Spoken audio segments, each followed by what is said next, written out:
We're in trances, going all to different places, different planets. Watch your aura pass me by, losing balance.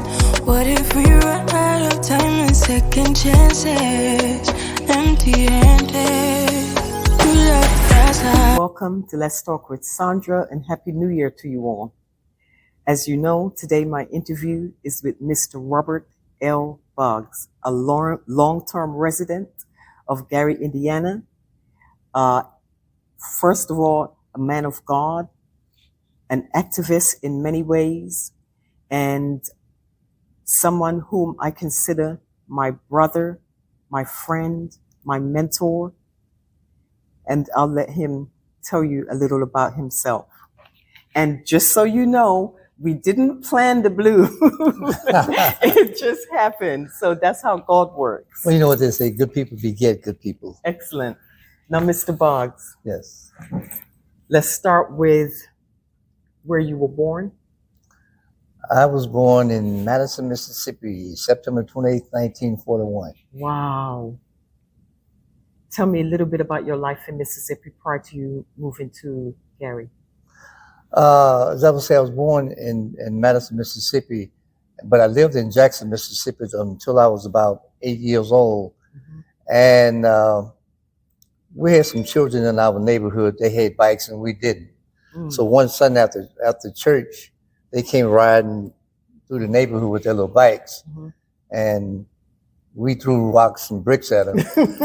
And later on that afternoon, the police was knocking on my door. Really? And my cousin was saying, he made us do it. So, really? So I had a choice that afternoon, either go to reform school or get out of Jackson. So I got out of Jackson and I was raised on the farm with my grandmother. Best thing could ever happen to me. How old were you? About 8 or 9. And they gave you an option of going to reform school because you threw a rock at someone? Mm-hmm. It was me and my little cousins. It's about 5 or 6 children on a bike.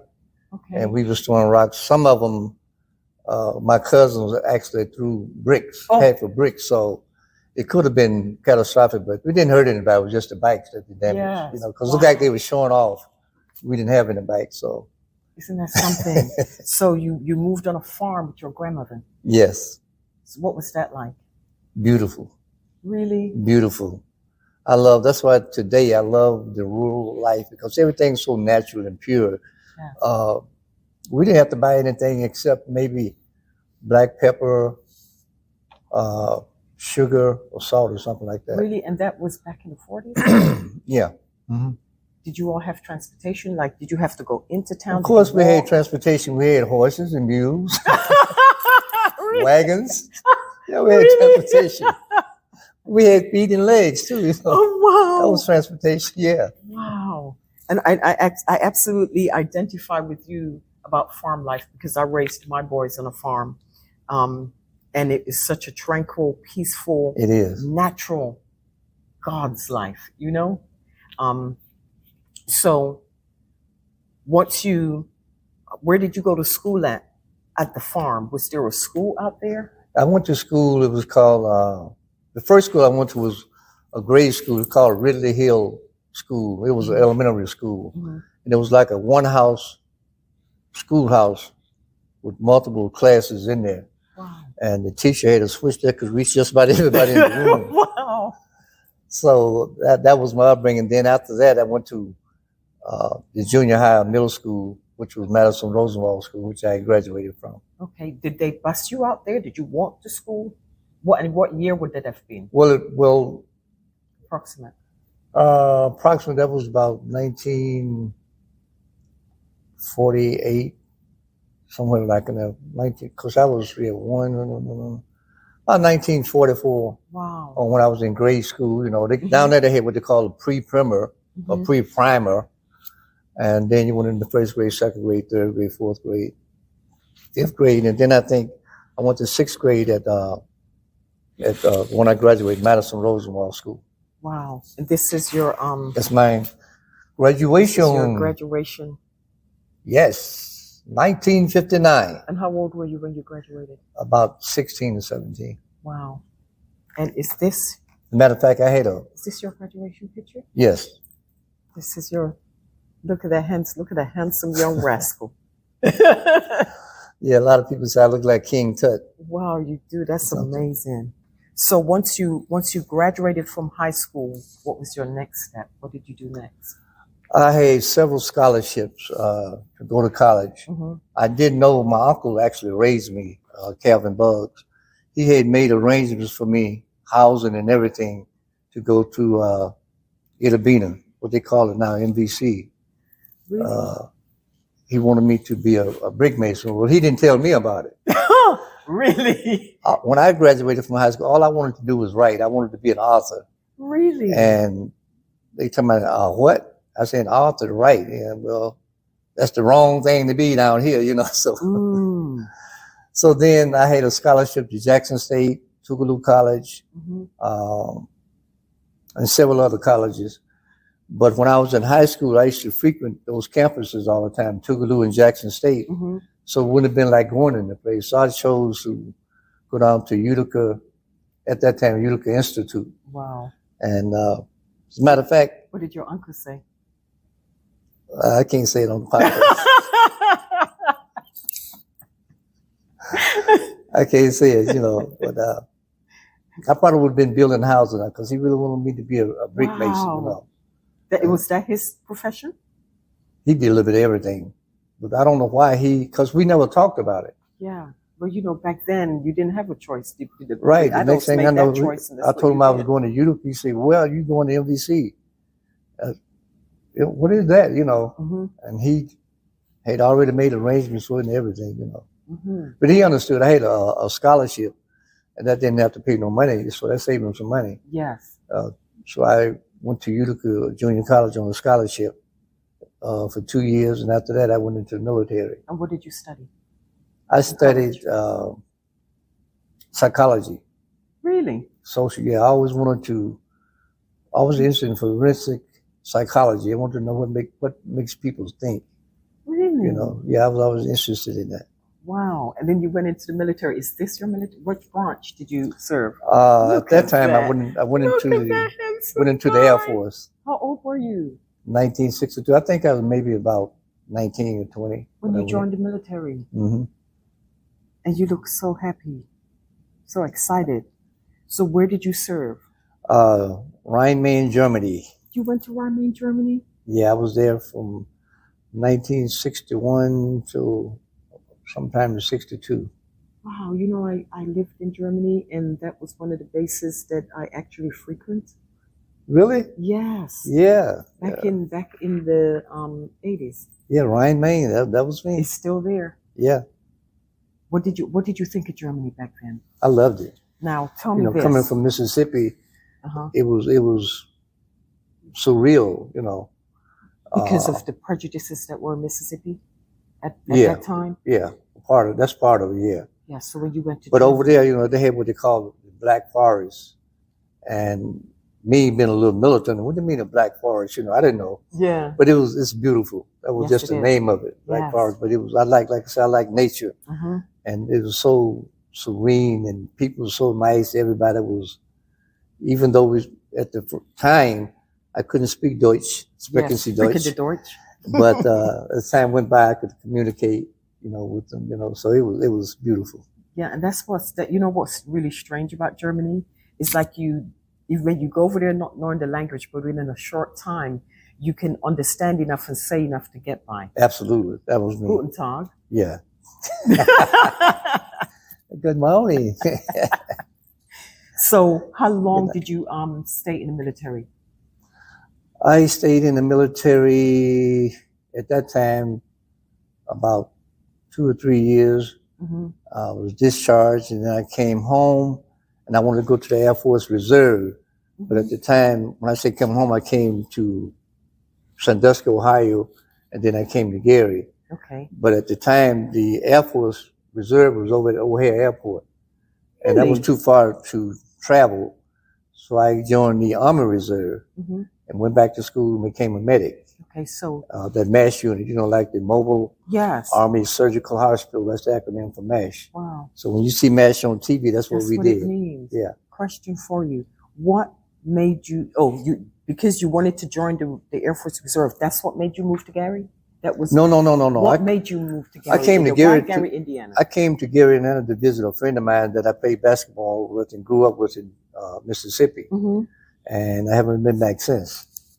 Really? A long visit. That's a lot. You had that much fun? Long visit. Well, married twice, divorced twice. So you met your wife here in Gary? Your first wife? Yes. Tell me about that. And second. If you don't mind, a little bit about. Where did you meet, I think we met, I don't know, was it at a laundromat or something like that? I think it was at a laundromat. Really? We met, yeah. I was washing and folding clothes because, with that military, I was used to doing my own thing. Yes, yes. And I saw her and just struck up a conversation. And that was it. That's all she wrote. Yep, that's all she wrote. And you were stuck in Gary. Yep. So once you didn't do the Air Force Reserves. You did the MASH, right? Yeah, I did the Army Reserve. You did the Army Reserve. Yeah, that's what I said. I joined the Army Reserve because it was here in Gary. Oh. On 15th Avenue. That was at 395th Combat Support Hospital. And what year would that have been? I think that was from 1977 through 1981 I was there. Wow. Okay, did you, besides going back to school for the MASH, did you go back to college? I was going to school to work. Actually, I was working for Inland Steel for a while, and then I was working for EJ&E Railroad, and I was actually going to school and working, doing both. When you moved to Gary, what was Gary like back then? Gary was booming. As a matter of fact, at that time, you could work at 2 steel mills. If you had different shifts, you could leave one and go to the other one. Really? Yeah, it was a bomb, But everybody liked Inland Steel because they were the last one to lay you off. It had to be really, really, really bad for you to get laid off in Inland. Wow. And everybody was nice, So it was a good atmosphere. Everybody was friendly. You could walk from here all the way town without worrying about anybody shooting you, jumping you, things like that. Yeah, where in Gary did you live? I lived on, matter of fact, 2582 Jackson Street. Really? Yeah, right down. Jackson's lived on the other end, and I lived. Isn't that something that always amazes me that everyone, because they were just a regular family. Yeah, yeah. I used to see them. There was a nightclub called Mr. Lucky's on 11th and Grant. Yes, it's still there, but yeah. And sometimes they would perform there. They would have them perform there like a little talent show or something. Yeah. Yeah. So you would go. Well, I wasn't not to go to see them. I just have to, Yeah. It wasn't a big attraction to me at the time because we had little bands all over Gary playing and stuff like that. So, but they was there. I did see them once, and that's about it. Yeah. Wow. Now I am this right here. I'm just going to go to this right here. Tell me about this. That was back in, I think, 1962, about 60, in the 60s, maybe 60 or 61. I was, in the summertime, I would come to Sandusky, Ohio and work. And I was working over at Cedar Point, putting up the rides. So I saw this picture. It was like color by the number. And I would do a little bit at a time, So I've had that for years and years. I never got a chance to finish it. So that's my Picasso. That's your Picasso. It's beautiful. And I can still see the numbers. Or maybe I'll get you some paint. You can finish it. No, unfinished. You want it all finished. I love it. So one of a kind. No one in the whole universe like that one. So after living in Gary for a while, tell me some of the things that you have done since being a resident of Gary and what inspired you. I've always been a volunteer all of my life, and I've always been an activist all of my life. Yeah. So when you say the things that I've done, I've Yeah. been here about 50 years, so it's sort of hard to Yes. say. Let's start in. What year did you move to Gary? You said it right, the 60s. Yeah, it was about, I think I came to Gary about 65. What was the first activist thing that you did when you moved to Gary that you would consider was an activist? The first thing I did when I moved to Gary, got a job. Mhm. First thing.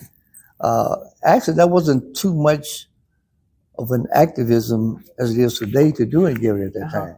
You know, 'cause Really? everybody was so busy and working. You're right. So there was really no causes to fight. And I had heard when I got here all the stories about a long time ago before I came that the blacks couldn't come past north of, I think, 9th Avenue or something. That's why they call it today the Central District, because all of the blacks and minorities lived in a Central District part of the city. Yes. You know, so that was sort of interesting, but I wasn't here during that time. So What I do know is that you are NAACP. oh yes, yes. What year did you join, and what made you want to become? I joined the NAACP back in I think it's probably late 70s, because I became a life member in 1984. And the reason I got involved, I met it, which is my mentor's name was Curtis Strong. Yes. And he and his wife, Beatrice Strong, started talking about the issues that were begin to manifest itself, you know.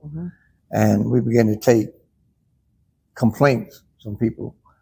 And I liked it, you know, because somebody had to be the spokesperson for the disadvantage, shall I say. Yes. So that's how I got involved. And I've been doing basically the same thing, which was a legal redress investigator, which I'm doing now. I'm the one to take the complaints, go out and investigate the complaints, gather the facts, then come back, report to the body, and then we decide what kind of action we're going to take, or refer them to a lawyer, because I'm not a lawyer, we don't have any lawyers, you know.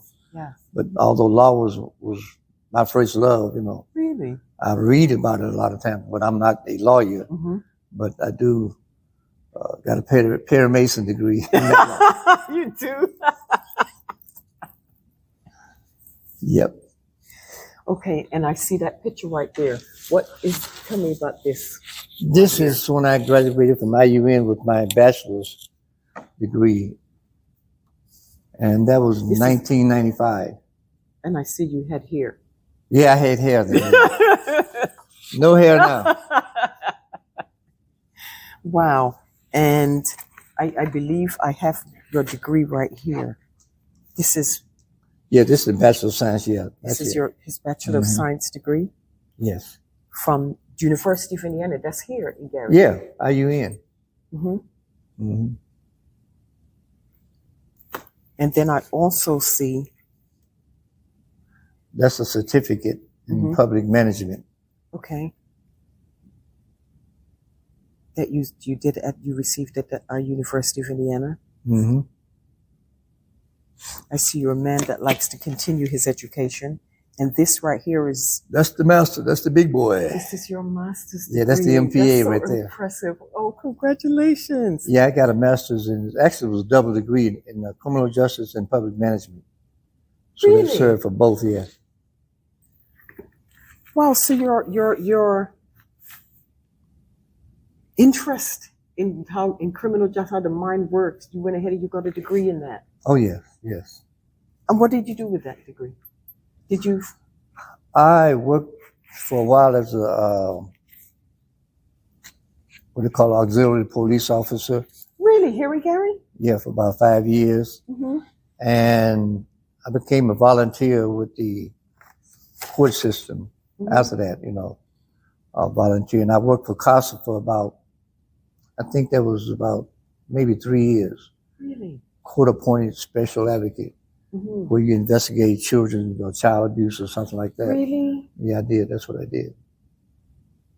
Oh, And I enjoyed that. That was very rewarding, because some of the things that would happen to some of the children, you wouldn't believe. Yes. And it was I would believe. it was sort of unique, because the caseworkers didn't too much care for me, because the judge would value my opinion mostly above theirs, and they didn't like that too much. For example, they might recommend that a child be returned to the natural parent. Then the judge would ask me, well, what do you think, CASA? And I said, I don't think so, because I went out to the house and some things that was going on that was not conducive to a child being returned. And the caseworkers for the welfare department, they didn't particularly care for me. And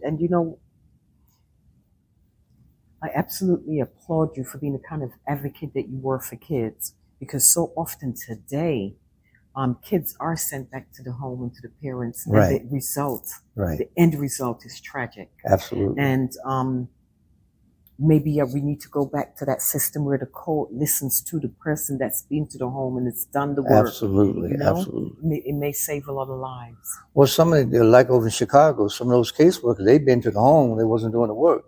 It wasn't reported because they was the one that recommended that the child go back. But then too, I don't know who to blame. I guess I would blame the state, because if you have one person got a caseload of about 300 or 400 cases, it's almost impossible to do a good job. You got to visit, because you're supposed to visit the house, assess it, the situations, talk to people, and write a report. So you can imagine if I got 300 cases, you get sort of, and they actually still do that in depth like that today. They're supposed to, and they're still shorthanded. No, wow, they still doing the same thing. It's something that we need to work on as a society, right?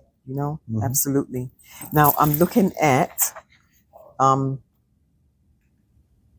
okay, I'm holding in my hands, Mr. Buggs, I'm proud to be a candidate. Tell me about this. That was a long time ago. What was this for?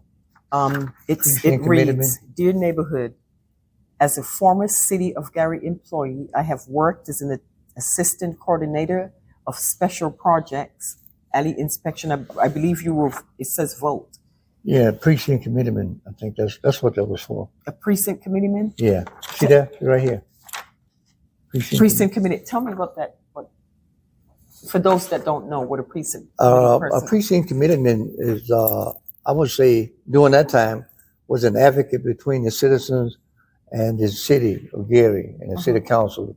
In other words, if your neighborhood needed something, then you would go to your representative of that district or to the mayor to get those services. So during that time, and also to get out to vote, make sure people got to the poll, make sure people voted.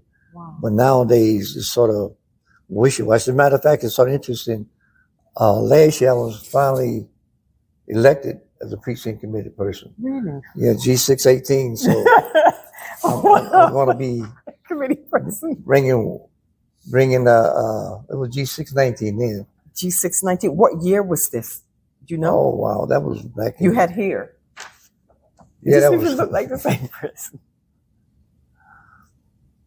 I don't know. That was back in 1970s or something like that. Wow. So you finally are a precinct, and that's a good thing. So the citizens will go to the precinct person, and then you will take that to the mayor's office. Right. That's an excellent strategy. That's the way it was doing then, That's the way it needs to be today. And they was very active. Anything, any need of services or whatever you needed for your district, you would contact your precinct committee person. Yeah. And he would take it from there. Advocate. That is such a beautiful thing, because that needs to be definitely reinstated in every community here in Gary. Well, we still have precinct committee persons. They're just not doing it like we did back then. Yeah, because I've heard some people say maybe I'm precinct, but I don't know what they really do. Because see, most people, they don't know who the precinct committee person are. That's what I'm saying. But back in the day, they had get the word out. Yeah, they had what they call house parties or gatherings, where you would meet your precinct committee person and the city officials, so you know who everybody was. Maybe they need to have a yard sign for the precinct person, so that everyone will know where they are, should they need to contact them. No, that's up to the precinct committee people to notify his people and say, I'm representing you. Oh, wow. Like I did, off the ground. This past election, I was at the polls all day. Yes. And this is, I'm Robert Buggs. I'm your new precinct committee person. and someone would tell me what they wanted. I would write it down. Wow. And I've already went to the City Hall about 3 times. The G618 Wow. and some services needed. Some things I've already gotten done, Wow. but there's a lot more to do. See, but you get the job done. Well, In anything that you do, that I can testify. Now tell me, at one point, did you run for mayor of Gary? yeah, what year was that? Where is? Yeah. I think it was back in 2015. Mm-hmm. And one thing I need to make clear, I have never ran for public office because I wanted to do it. Right. Somebody asked me to do it. Right. So during that time, I had some firemen and police officers to ask me if I would run for mayor. Mm-hmm. So like at the last minute type thing. Yeah. And I was running against Mayor Karen Freeman Wilson. Okay. Me and I think Jim Nowacki. Mm-hmm. He's a, I guess you may say, community activist, you know. Yes, Jim Nowacki. Mm-hmm. Is he a white gentleman? Yeah. I know him. I Mhm. actually met him. So, Wow. Look at that. but I did have some, it wasn't just a fluke. I did have some ideas Yes. how the That's what I city was should gonna be say, going, you know. Mm-hmm. And I think they will still work today because my platform, I had about 15 bullet points. Mm-hmm. One of them was to all of the dilapidated houses in Gary, Mm-hmm. whoever owned them, Mm-hmm. I would get some college students from IUN Mhm. and hire them for the city of Gary. And their only job would be to research who owns this abandoned property. Mm-hmm. Once we identify them, they had 6 months to a year to bring them up to code, or it would be a substantial fine. Mm-hmm. So either way, the city would get income. Yes. If they brought it up to code, they'd be paying taxes. Yes. If they didn't, that money still coming in. Yeah, that's actually. And also to include young people in the city administration, Yeah. their ideas, Mm-hmm. because most people graduate from college, they have nothing to come back to. Mm-hmm. You know, they Yeah. want to get away as soon as they can. Yeah. So those are just some of the things that I had. And also, since I wasn't a politician, Mm-hmm. you put people in jobs that knows what the job is, not because they voted for you or they supported you Mhm. or gave you donation, Mhm. and you hire John Doe's cousin because, you know, political quote unquote job. Mhm. Because now you're getting somebody that don't know what the job entails Mhm. or the job requirements, Mhm. and you're getting an ineffective service. Mhm. That was my That was your my thought process. But when we go back to the dilapidated houses, that I do know that is in effect. That is something that happens now in Gary, as of I think a year or so ago. That was 2015. Some of those same houses are still there. Right. So But what I'm saying, if they've started implementing the fine for those houses if they're not brought up to court, or where? I believe Oh, no, last year, No. and I'm not no, sure, we something got- to do with taxes. I'm not sure We exactly. got what it about, is. I would say, 10,000 abandoned houses. Mhm. They not paying no taxes. No, where you get that from? No, I know, and I Nobody's don't being want to fined. quote. I don't want to. This is abandoned houses we're talking about. Abandoned property. Right, nobody lives in We're it. talking about abandoned property. I don't want to say it wrong. Yeah. But research it and check it out, because there is something I noticed in place right now for abandoned homes and homes that are not being abandoned homes that are not being kept up, or the grass is not being cut, or has overgrown grass, etc. No. We'll see. No. I would know Really that. great. Really. I'll on a different day. I'll research that for you Okay. and let you know if that's also true. Now, besides the NAACP, you also sit on the advisory board for the Gary schools, and I want to talk about that. Tell me a little bit about how we went from school board to advisory board in Gary. Well, in Give me a little history. in 2017, the state of Indiana took over the school district because they said the grades were low Mhm. for 5 consecutive years. Uh-huh. And so they took it over. Mhm. And what they did, For example, like Roosevelt, they had Edison Learning, so to speak. And Edison Learning was a for-profit company. But in 2017, I was asked to run on the school board. And I ran and I actually won and got on the school board. But I got on, was sworn in January 2017. We never got the new school board members orientation because they was in the process of taking over the district. Senate Bill 567 authorized an emergency manager. So what they were supposed to have was an emergency manager, a chief financial officer, and a chief academic officer, which is 3 people. They interviewed several different firms, and they ended up with MGT. And during the time, MGT said, if you choose us, there will be no need for a referendum. Because at the time, the school, we tried to get a referendum, but it didn't pass. So they said, we get elected, won't be no need for a referendum. The bills will be paid in 3 years and we out of here. That didn't happen. Wow, what year was that? You said 2017? That was 2017. So during our school board meetings, we were still a school board of trustees. And we would ask the emergency manager, her name was Peggy Hinckley, questions because she wasn't consulting with us as stipulated in Senate Bill 567.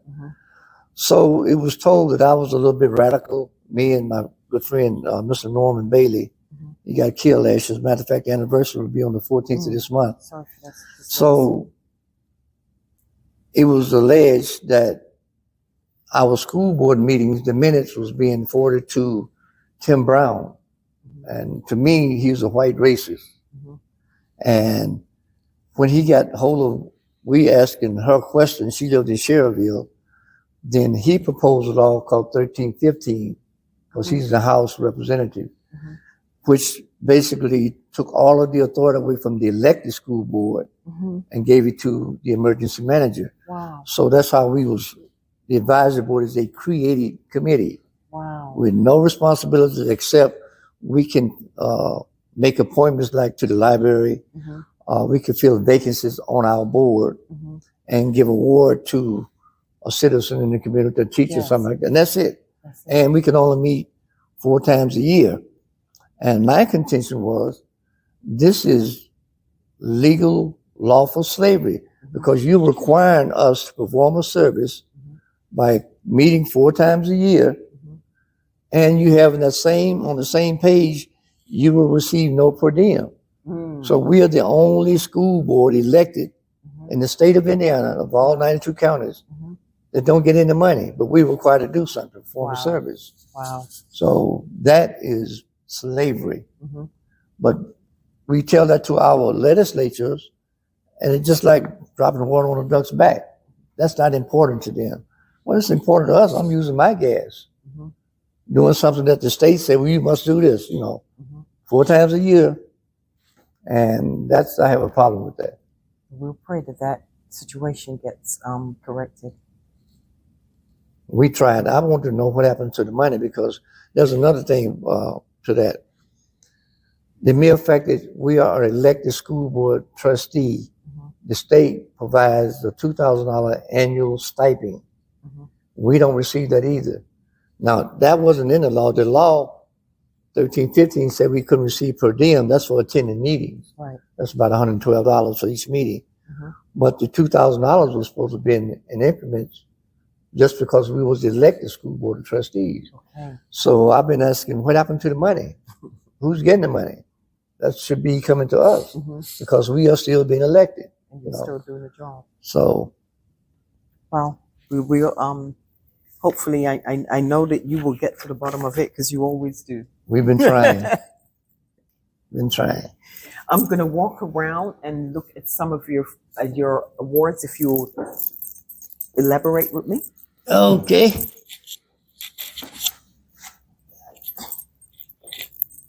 Okay, we have here Robert Boggs, the Living Last Supper 2017. These are just some trophies. Trophies. I am a so-called little actor. You are. That's right. That's what these I are. did see. That's what these are for. Awards. Yeah, that's right. You met me. Yeah, Yes, doing the that's play. doing your play. JON. Mm-hmm. So that's what these are for. And you have These are my Oscars. these are your Oscars. I like to thank my cat and all the muskies around my house. Okay, and this right here is your board. Yeah, that's the last office that I ran for recently. Mm-hmm. Which was the Calumet trustee. Right. Did you make that one? No. Okay. And this right here? These are different ones. I think it should be 3 of them. It should have been. I had more of these. Okay. This one here is. One was for the mayor, one for that, and one was for councilman at large. The mayor we had. Yeah, the council at large. Oh, that's right. That's yeah, council at large. Okay, here. I shouldn't have got in here because there was 17 people in that race. I should have just ran for my district. Yeah. But I didn't. So, like I said, I'm not a politician, so I didn't have anybody helping me. Mm-hmm. And this right here? This is just a certificate community. Of appreciation. Just 50 or more volunteer hours. Mm-hmm. That is a United Way. I belong to them. I'm also I used to work for United Way. Really? Yeah. Really? Doing what? I was when they was out there on Ridge Road. I mean, Ridge Road, in Griffith. I worked there for I think a couple of years. What did you do with them? I went around and explained about the program. Really? What United Way. What they have to offer. What they have to offer. And they have I would go to the steel mills, to companies, and talk to the employees to get them to join, to donate. And we had about 16 or 17 different agencies that their money would go to. Wow. So that's what I did. Wow. This right here, it says Robert L. Buggs, in appreciation of your aggressive leadership and faithful service as the president of the Indiana University Northwest Alumni Association. Yeah, I was the president of the Alumni Association at IU. Special. Oh, you're a Mason? Am I a Mason? Yeah, you got the hat on. Please. I'm so used to seeing you're a Kappa, which we'll talk about. Special Appreciation Award presented to Robert Buggs Sr. for your outstanding service to King Solomon's Lodge, number 57. That is awesome. Yo, that's my lodge. Traveling man.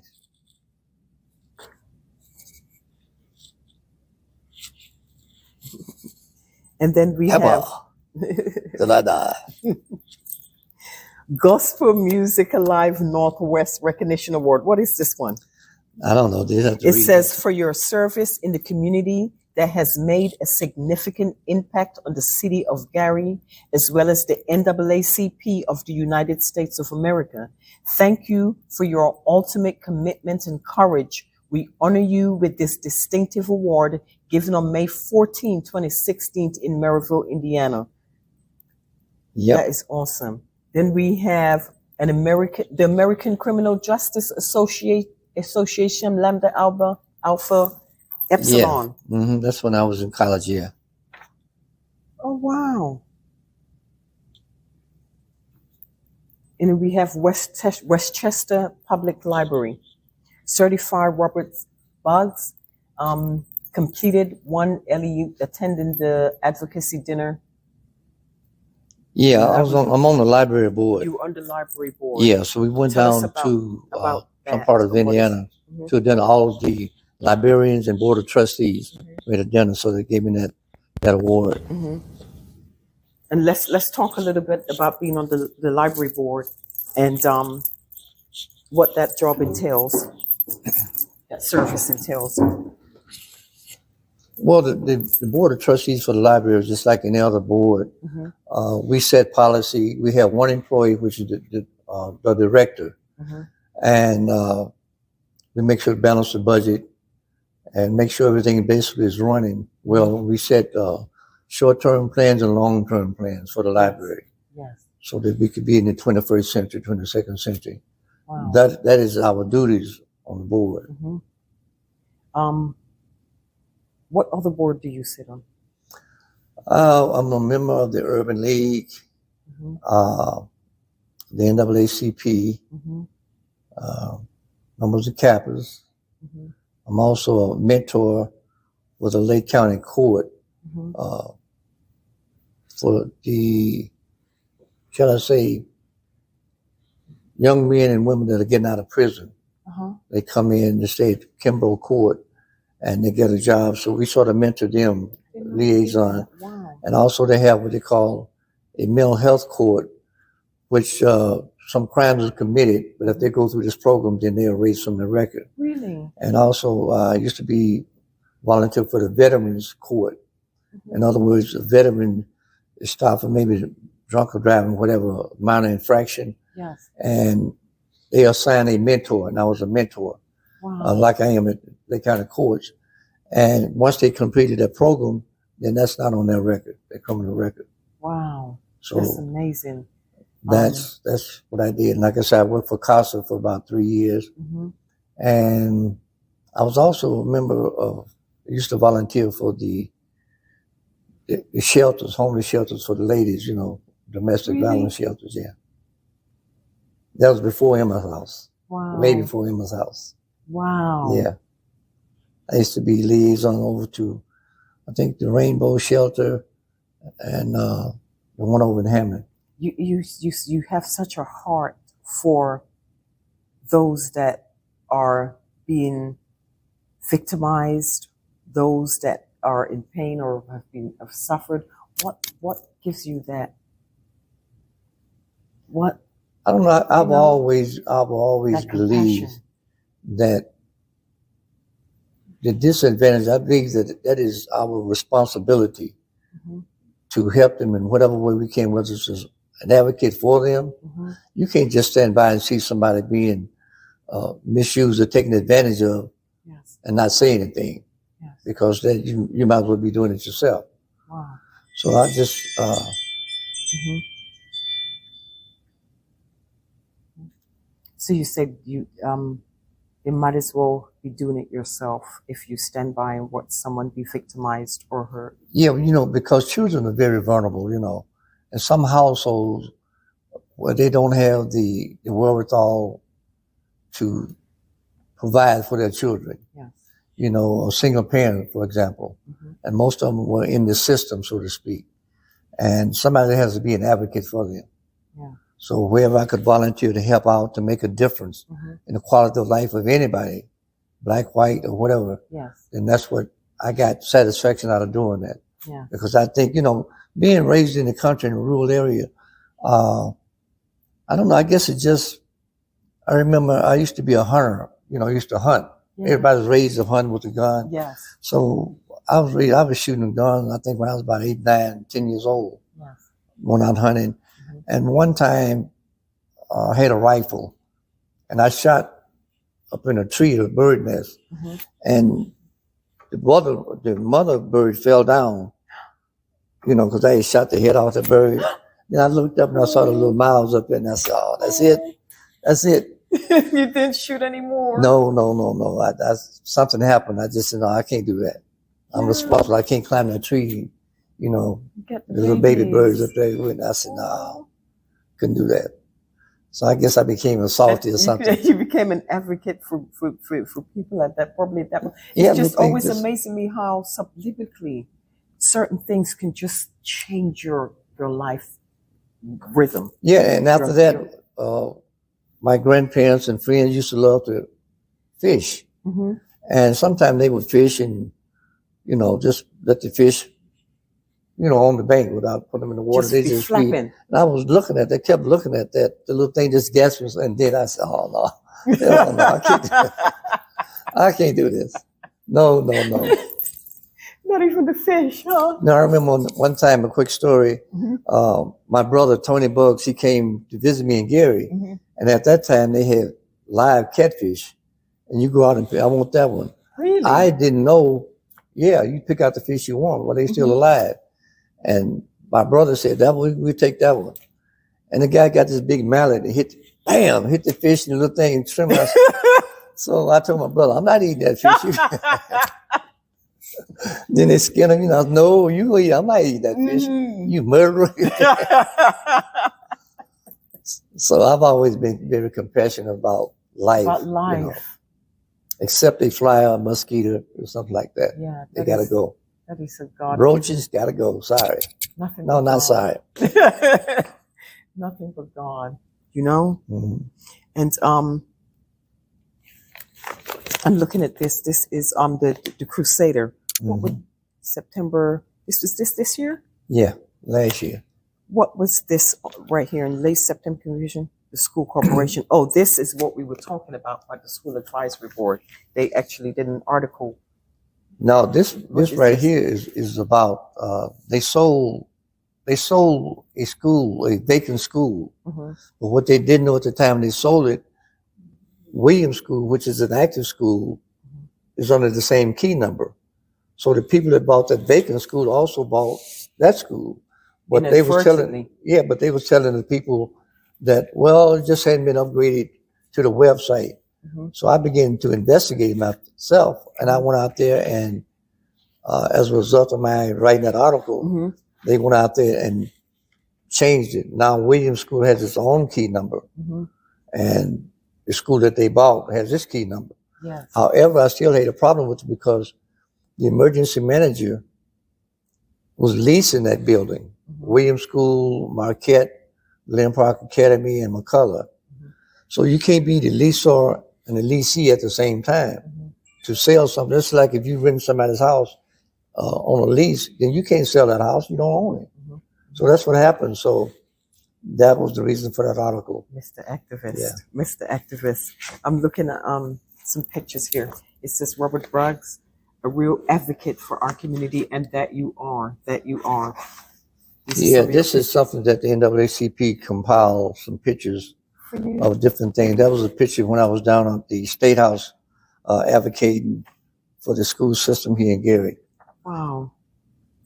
This one says Sergeant Buggs attending the City of Gary recognition ceremony of the Best Friends, September 4th. George Osborne. If you ever go to the veterans, the Vietnam Wall in Washington, Mm-hmm. his name is on there. Really? His name is George Osborne, and he was my best friend. 2 weeks before he was coming back from Vietnam, he got killed. He sacrificed his life with a mortar. The mortar went up, blew him up. Really? But he never received any kind of recognition. So finally, when Mayor Prince got in, he allowed me to have a ceremony for him. Really? With his brother and his sister. So Senator Mervan was there, Mm-hmm. and some other people. This is just his mother? No, his sister His was sister? there. Yeah. The Mr. Mayor Mayor. Prince? Mhm. Is this his granddaughter, maybe? No, this young lady sang the national anthem. Oh, really? Yeah. That was beautiful. And I had this picture. I was showing this picture. Corporal George Osborne. George Osborne. I would love to meet his mother. Okay. And then we have this right here, this picture. It says attending the Indiana State House of Yeah. Governor Holcomb. This is Miss Katie, Senator Katie Hall. She's responsible for the Martin Luther King Day that we celebrate now. Yes, they're getting ready to So celebrate. that's her husband. So the governor was sort of acknowledging her. Mhm. So we went to Indianapolis to support, and that's what was taken in Indianapolis at the State House. That's President Mays. That's President Mays of the NAACP. Yes. And then we have, this is an awesome component. This is the lady that ran Attended against Senator Mervan. Really? She was a veteran, but at this time, when I met her, I didn't know that she was a Republican. We had, the NAACP had a program for veterans, Mm-hmm. and that's how I met her. Mm-hmm. General Honoré was there, Mm-hmm. and her, I don't know what they had the picture of me and General Honoré. Mm-hmm. So she subsequently, after that, was running against Congressman Mervan. Who's a Democrat. Yes. She ultimately lost. This is the Auburn League, Northwest Indiana. This is the Urban League. My best friend, the reason I came to Gary, was named Chester Jones. Mm-hmm. And we played basketball. We were closer than brothers. Mm-hmm. So when he passed, I started a scholarship in his name and my Really? name, called the engineering, construction, and trades, because he could build anything. Never went to school formally for it, but his dad was like that too. So I named the scholarship after him. So these are the recipients. I was awarded the scholarship through the Urban League. Wow, that is absolutely amazing that you would honor him like that. Yeah, my best friend. He was the reason why you ended up, you see, God. Yeah, he's the one God had why a I came to purpose Gary for in you. the first place. He had work for you to do. And this is some more students that I was awarding at a different year, awarding the scholarship the same too. scholarship too? Yeah, but there's Wow. different years. Yes. Mhm. This is 2021. Mhm. Wow. The recipient And of that's which is- another student, She got the scholarship as well. right?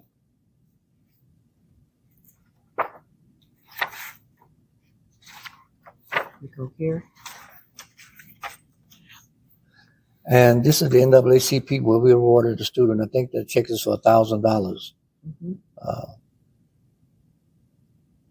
Yes, it's for $1,000. Yeah, you see all of the NAACP members. Yes. This is pride to me, becoming an NAACP myself. And of course, this is you with the Emma- Liberty, the Emma House. The Liberty House Recovery The Liberty Cafe. House, that's right. Yeah, and I'm on the board of the Liberty House, and that's my good friend, Officer Ann Newt, Yeah. Dennis Whittington. Tell us a little bit about the Liberty House, even though I know, for those that don't know.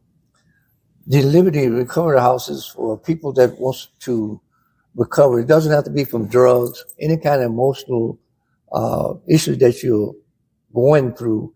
You can come to the Recovery Cafe, as we call it, get free food, and they form and try to say focus groups. Yes.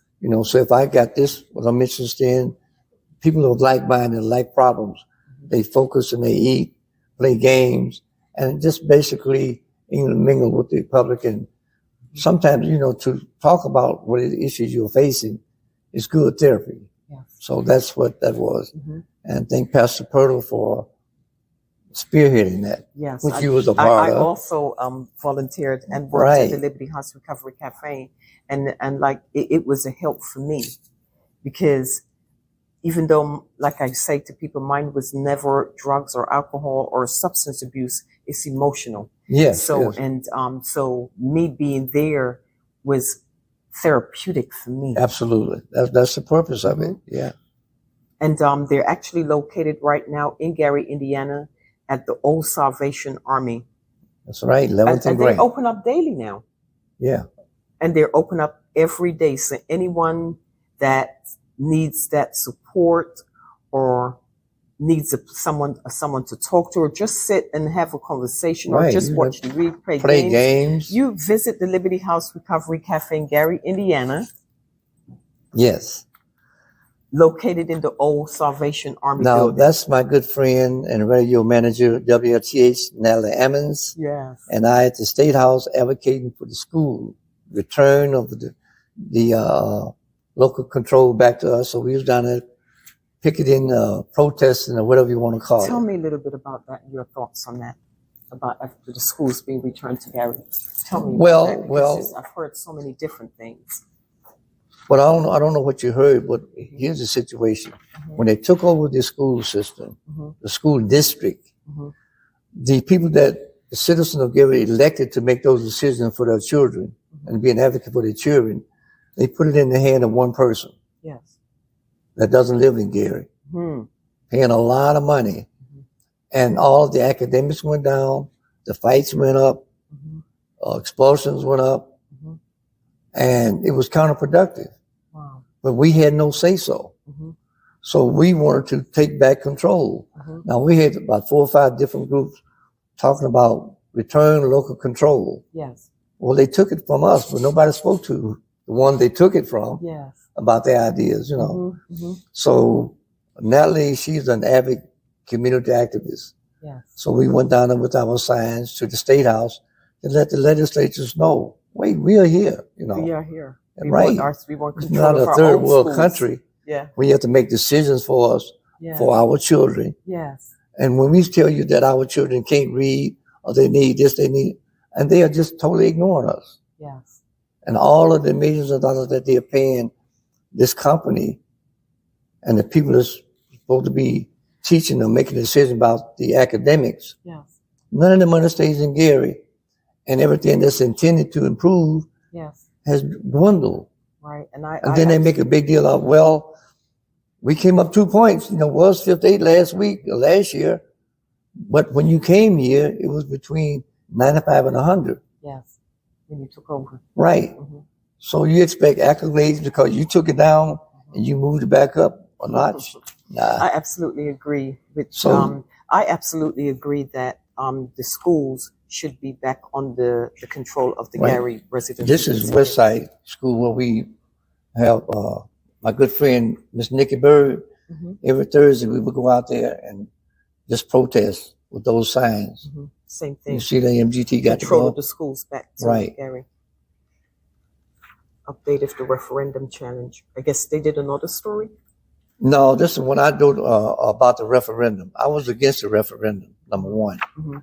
because what we had a lot of preachers going around telling the citizens, senior citizens pay next to nothing. Well, the senior citizen is the only one that really pays their taxes, Yes. And also, there was a local pastor, Dwight Gardner, suggested that the amount of the referendum be increased. Mm-hmm. So down in Indianapolis, they increased it a whole 10 cents, Mm-hmm. made it 56 cents for each $100 of assessed valuation. Mm-hmm. And what that meant, I mean, the citizens of Gary had to pay an extra $19.2 million. Wow. And where's this money going? What are they doing with it?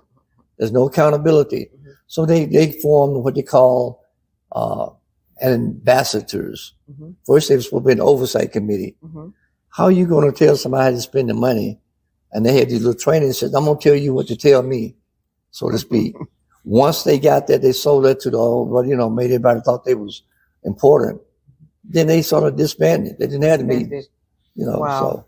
But this is graduation, Mm-hmm. the most recent graduation, 2022, as a matter of fact,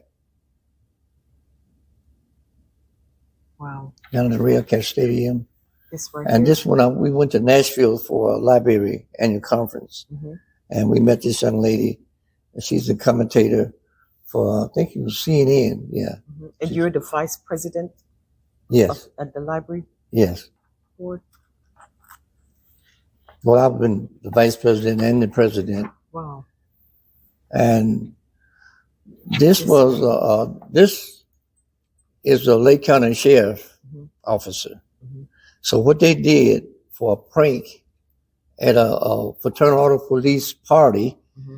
he dressed up in blackface, Mhm. put black on, got that Afro wig, and put on this black shirt said "Kill Whitey." Mm. Now on this, you see he's handcuffed Mhm. with his hands behind his back, and this white officer is beating him over here, and he thought that was funny. Mhm. And I wrote that article because he They should think resign, it's funny. because in Maryville he's also the on the town council in Maryville. Mm. And they put him over public safety. Mm-hmm. So if that's what he thinks about black people. And ironically, this guy right here in that Ku Klux Klan, he's black. Really? He's also a Lake County officer, commander. Yeah. Matter of fact, there's his Very- face. Wow. So you see the black face and on that "Kill Whitey." And that if I put on a T-shirt, one on like this say "Kill Whitey," Mhm. then I would be charged with inciting to riot. Now, the fraternal order police said they didn't want the NAACP, those outsiders, in our meeting, Mm. because we tried to get them to censor these people, Mhm. Mhm. and address the issue. Mhm. But they thought there was nothing wrong with it. Mm. And the mayor had something like an open house out there with a Yes. lot of vendors. Mhm. And In front of the city hall. right, and the NAACP had a booth out there. Mhm. And this is one of my great friends there. Yeah. She's sweet. As a matter of fact, she used to be one of my, Kimberly Collins. She used to be one of my students. And Really? she's the first one that ever gave me a surprise birthday party. Really? We had an NAACP award dinner at the St. Timothy Church. Mm-hmm. And I didn't have a clue. First time I ever been surprised on a birthday party. And that's because of her. Outstanding. That's a hard. Mr. Mays, president of the NAACP Yeah, Gary section. Yes, Gary Branch. And you, Gary Branch. Yeah, so there we are. Mm-hmm. And this is our EXO students from the NAACP. Mm-hmm. They was doing a project for the Delta Airlines. Mm-hmm. And all of these students was involved. So we went out to the airport in Gary, Mm-hmm. and that was the hangar where they took pictures by the plane. Excellent. And this is the actor, Mr. Bugs. Yeah, I played the part of Simeon in that particular. Think back in Jesus of Nazareth. Right, in about 10 years or more prior to that, I played the role of Joseph. Mm-hmm. Well, that's most recent. As a matter of fact, they next Saturday they will be. You ought to go out there if you want to get into play. They're going to be auditioning. Oh no, I'm not an actress. That'll take up too much of my volunteer time. Oh, okay. Well, they got crowd scenes. So if you know anybody that wants to Mm-hmm. get involved, Yes. Mm-hmm. So, total number of what do we have here? That's my high school picture, my class. A lot of people had. Class of 59. Where are you at? So I can see you. Right here. El Presidente. You were the president of your high school class? Mm-hmm.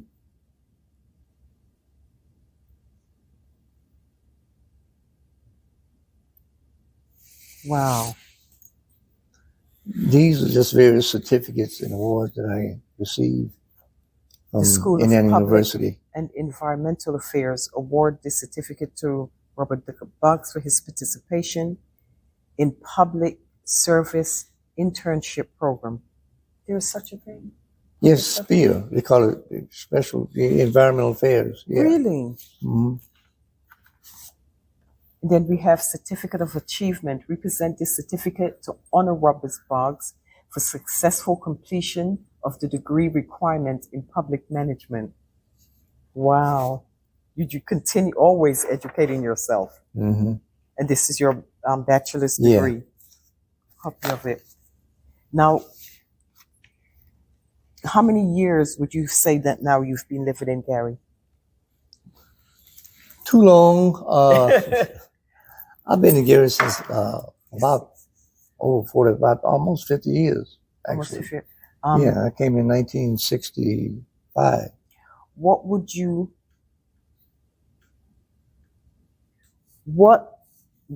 like to see for the future of Gary? I would like to see some progress. Gary, Indiana, is not marketed properly. We have the egress and the ingress.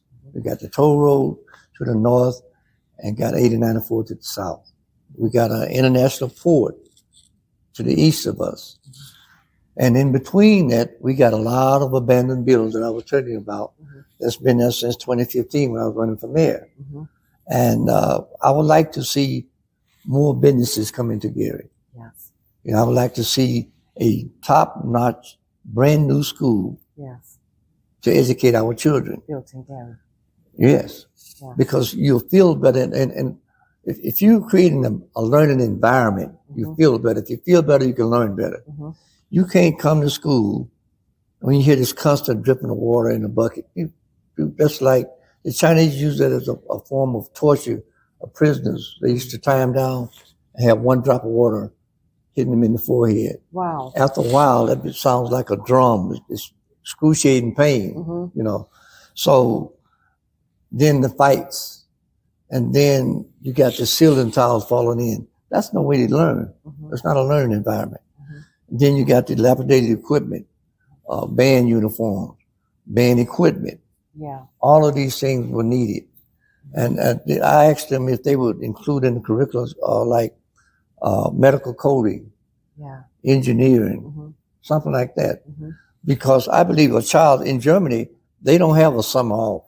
No. When they graduate, it's like finishing college at 18 years old. That's how it is. They go straight through, boom. That's how it is at home. When I graduated from high school, I graduated with my associate's degree because I Right. stayed on until I was 17. So, I mean, what does a child need to do a vacation?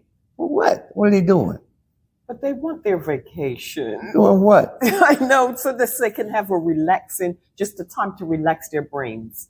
You know, I will say, because even when I was in school, when we had our little time off, I enjoyed that time because I didn't have to think about work and books and reading and writing. It was just my time to, because I believe the brain needs that time to recharge. No, you cutting the brain short.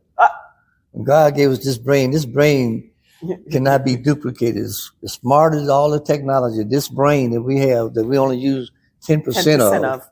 Mhm. You know, so it doesn't need recharging. You take a child, for example, a Chinese baby, a Japanese baby. When they throw them out there, they can swim. Mhm. Boom. And they start learning. Once you get that learning, focus on learning, it becomes, Automatic. yeah, like breathing. Mhm. So there's nothing that your brain have to rest like you're doing something. No. And I don't mean rest like shut it down. But I mean, like you not playing- concentrate on that same. What, you're not doing anything productive during the summer. Nothing. They could be if they had things for them to do, you know. Like what? Activities. It's time to Like what? take them out of the country instead of it just being a vacation. Can't take Plan them out of the trips, country. They don't have, a lot of people don't have that's that what kind I'm of saying. money. Plan trips where maybe they pay a little bit every year. Every month, so that year they're either going to DC or they're going to Georgia or they're going just somewhere. So that vacation time is spent educating, but in another state, learning about that state. Well, that's true. But some you know? parents can afford it, some parents can't. And then maybe we need to look into ways to where that if we can find a way to make it possible for the ones that can't, how could we help them to Absolutely. get their kids No. the opportunity? You know what I mean? All- That's where we need to. All do of the money something that we squander in the United States overseas or something, we should be putting it, investing towards, in our yes, children. In our children. Now, it's one thing that I'm adamant against, and they say that I'm racist, but they can say anything they want to. To take your child from Gary, the inner city, so we going on a field trip, and you take them to the zoo, to watch some animals that's been taken away from their environment, away from their freedom, that's caged, and this would be educational. No. Hell no to the no. No. Take them to some place to show them how the government will tell them to the Take them to different states so that take the them science to museum of science and industry. and just things. Education, Let them see something. Yeah, different, right. You know, You know. we don't take them to a zoo to see animals walk around this cage. The Yeah. poor things, I'm captured and just walk from here to there. You'd be surprised. That is not. We have this. Concept. Our ancestors was like that. Mhm.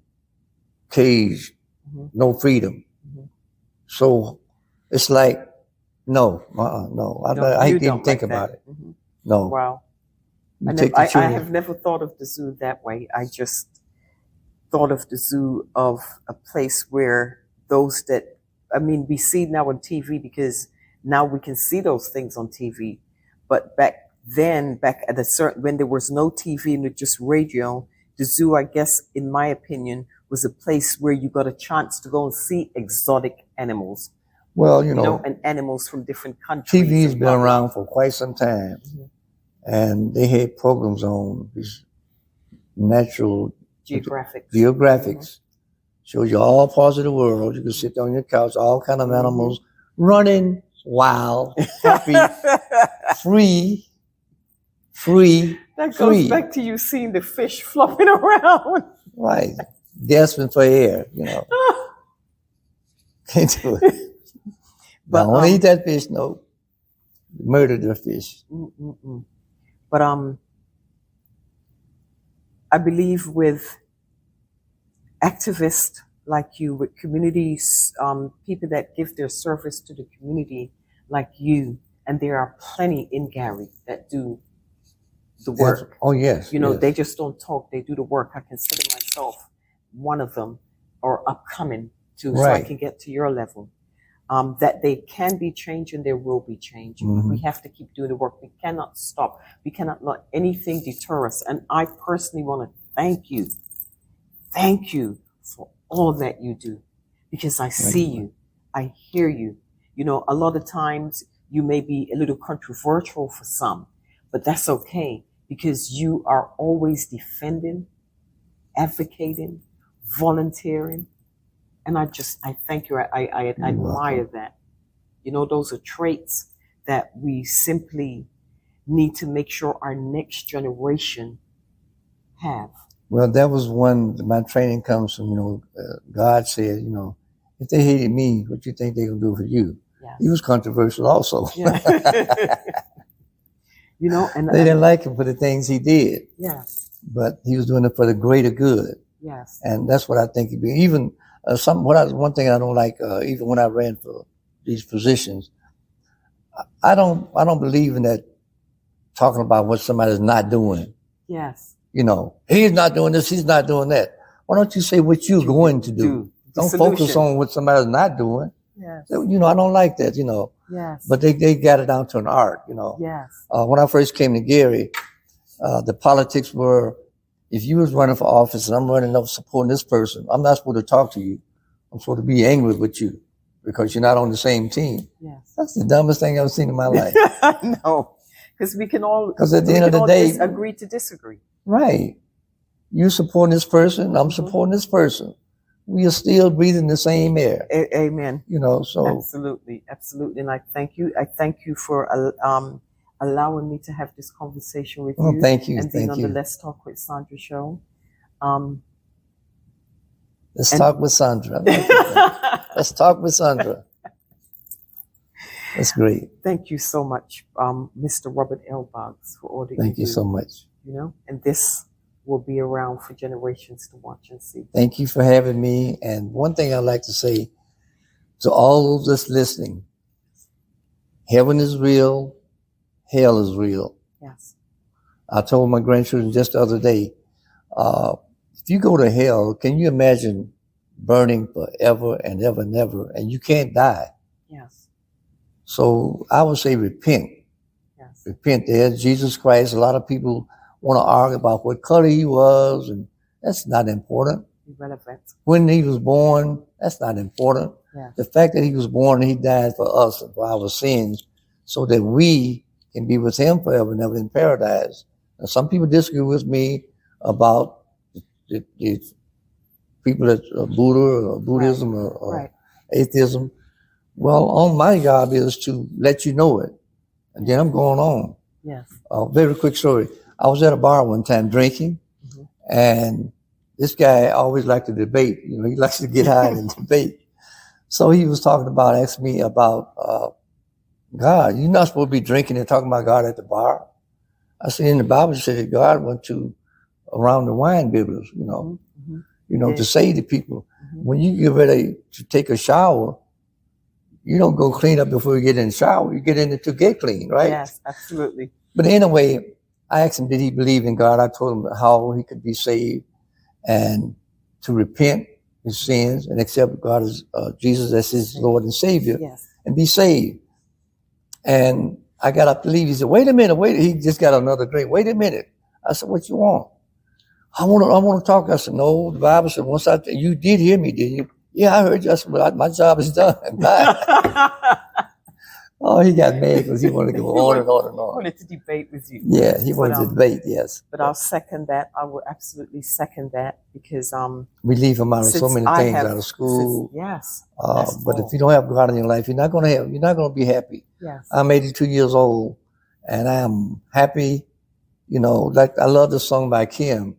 The best is yet to come. Yes. And if you don't have anything nice to say to somebody, be quiet. Yes. That's my motto.